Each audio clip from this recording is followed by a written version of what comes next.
Places of contested power is about the significance of place in acts of protest and opposition in the early and central Middle Ages in England and northern France between the 9th and the 12th centuries. The inspiration for this study came with looking at the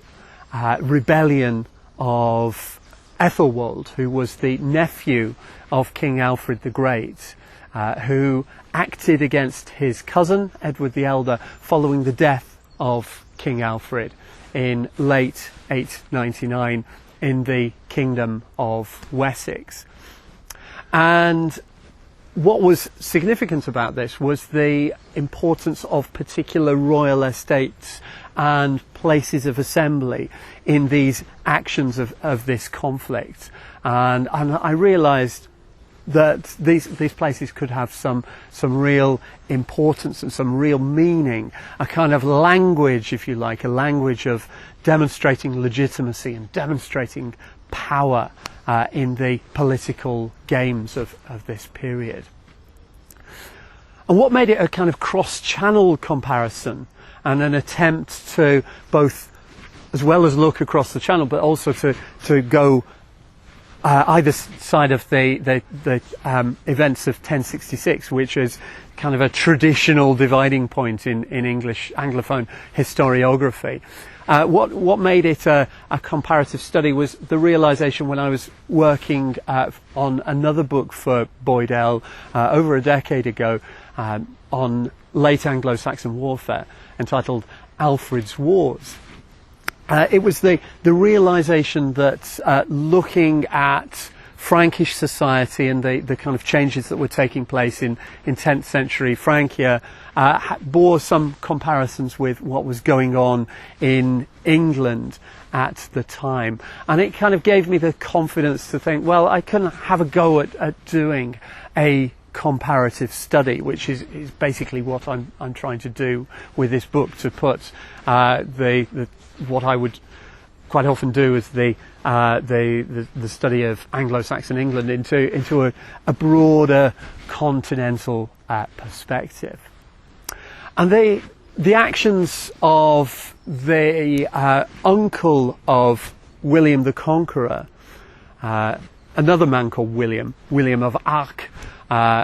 who held the castle of Arques-la-Bataille in northern Normandy,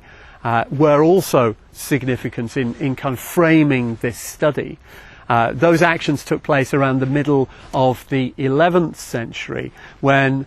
William of Arques was demonstrating his dissatisfaction with his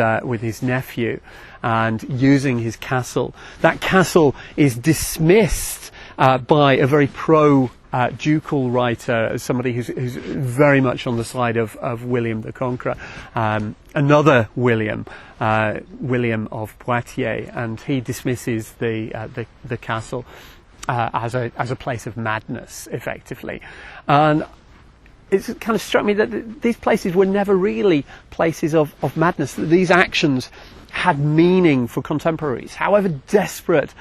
figures like William of Arques might be, and William of Arques did suffer as a result of his actions. However desperate those actions might be, using those places could have a specific meaning. And so I was starting to think, and through the book I've started to think about the importance of a kind of language of power amongst political contemporaries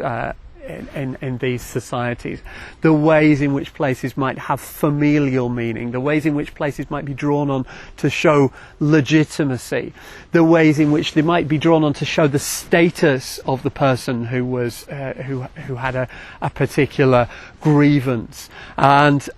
of course the question of the strategic significance, the military significance of places also bears a part in this as well.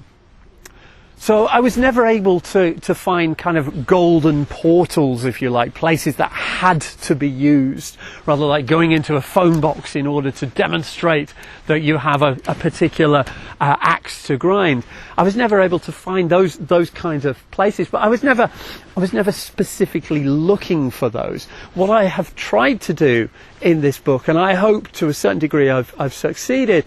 is showing that places could have a meaning in themselves and could have a meaning that was understood by contemporaries in political disputes.